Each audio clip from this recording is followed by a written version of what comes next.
This is Tuesday, February 24th. I'm recording the second of the Schiff Report video blogs. First of all, initially we titled this the weekly video blog, but it's not actually weekly. The whole idea behind the video blog is that I will be blogging when I feel that there's something worth saying and I have the time to make the blog. In general, the blog should be several times per week. Sometimes there could be several per day. Now, for the last 4 or 5 days, I've been traveling, and so I wasn't able to do the blog. But at some point, I'm going to set this up on my laptop, and it will be easier for me to record these and have them posted. Anyway, what I wanted to talk about today, we got the housing numbers that came out this morning, the Case-Shiller, that showed, I think, an 18% or plus drop in home prices nationwide for the last quarter of last year, year-over-year price declines. And the conventional wisdom is that these falling prices are a bad thing and that the government needs to do something to slow it down or to turn it around. But the reality is real estate prices need to fall. I mentioned that before. Prices got too high. Real estate prices have to fall to a point where they're actually affordable. And what is an affordable home? Well, based on a traditional standard of affordability, prices need to fall to the point where the average American has enough money to put up a 20% down payment, and where the average American can actually afford a 30-year loan that fully amortizes and is repaid, and also where the average American can convince a willing private lender to loan him the money based solely on the collateral that he puts up and his own ability to repay the loan, not with a government guarantee or a guarantee from a government agency like Freddie and Fannie Mac.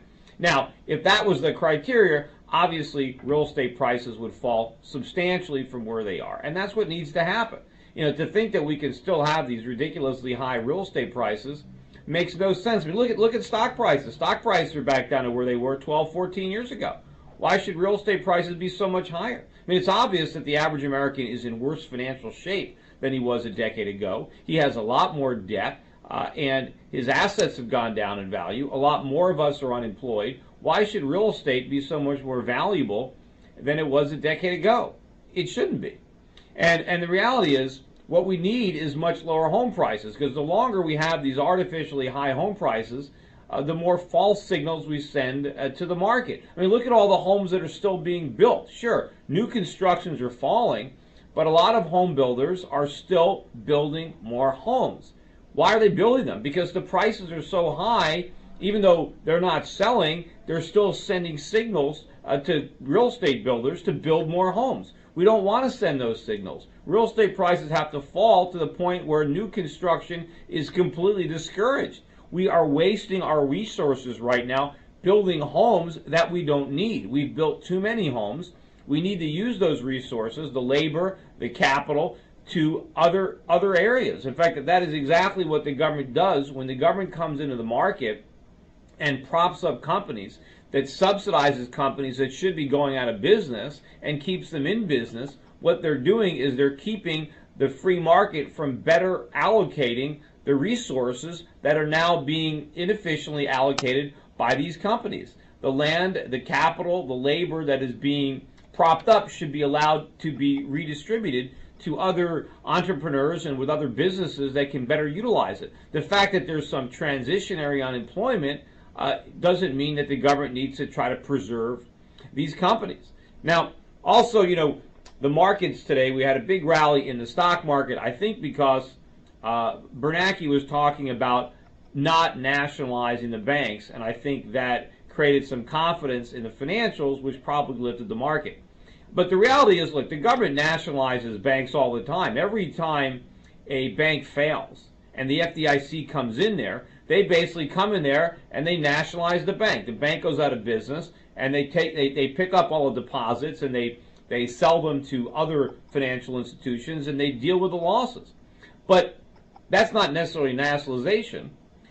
The same thing should be allowed to happen with these big banks. Just because you're Citigroup doesn't mean that you shouldn't fail. And it doesn't mean that the government shouldn't come in there. Now, of course, the deposits are enormous. So when a major bank fails, it's a lot more costly to the government than when a smaller bank fails. But just because these banks are enormous doesn't mean they shouldn't be allowed to fail. Now, they shouldn't be nationalized in the fact that the government shouldn't take them over and keep funding their losses. They should be allowed to fail just like all the smaller banks. But ultimately, that's not going to be what's happening. The government is going to keep propping these institutions up. I don't think it's going to be good for the banks because I don't think that there's going to be any profits for the people who are buying these shares. So I think these rallies are phony in the bank stocks, but unfortunately, it's going to be very good for the employees of the banks and for the executives of the banks. They're going to keep making a tremendous amount of money, not based on their own abilities as bankers or as their profits, but based on the fact that the government is now propping them up and keeping them in business. But all of these bailouts and stimuluses are undermining the free market's efforts to rebalance the economy, and all they're doing is making the problems worse. And also, I wanted to comment too in the market. There's a pretty big sell-off today. I think gold dropped about $30 an ounce. I think silver was down about 70 cents. And somebody had sent me an email the other day where somebody had pointed out an article where people were talking again about a bubble in gold prices, the 12 reasons why gold is a bubble and that you should sell your gold. And, it reminded me, I wrote an article back in April of 2006, the 10 signs of a precious metals bubble, in which I was trying to do a David Letterman-like top 10 reasons that you would actually see that there was a precious metals bubble, because I knew that there wasn't one. I think at the time I wrote this article, maybe gold prices were $500 an ounce. I can't remember the exact price, but obviously we've gone a lot higher in the last 2 or 3 years, and it wasn't a bubble. But now you're getting the same people talking about, oh, bubble, bubble, bubble, because the price is going up. If you want to take a look at that article that I wrote, just go to Google and type in Peter Schiff top 10 signs of a precious metals bubble, and the articles will come up, and they were posted on a number of websites, including my own. But one of the reasons for the bubble was the popularity of some of these companies that are advertising cash for gold. And they were trying to say that since all these advertisements, I think one of the companies, or the main company, had an ad on the Super Bowl, and that somehow the popularity of cash for gold was signs of a bubble, signs of a top. But the reality of that is it's the reverse. Remember, the cash for gold plan is not trying to get people to buy gold. It's trying to get Americans to sell their gold. What's happening is companies are telling American citizens who maybe are unemployed or need cash, why not sell your old jewelry, sell your silverware, sell your picture frames or your old watches. We will buy your gold. We will give you cash for your gold. So this is not a sign of a top. This is not a bunch of Americans deciding they want to buy gold.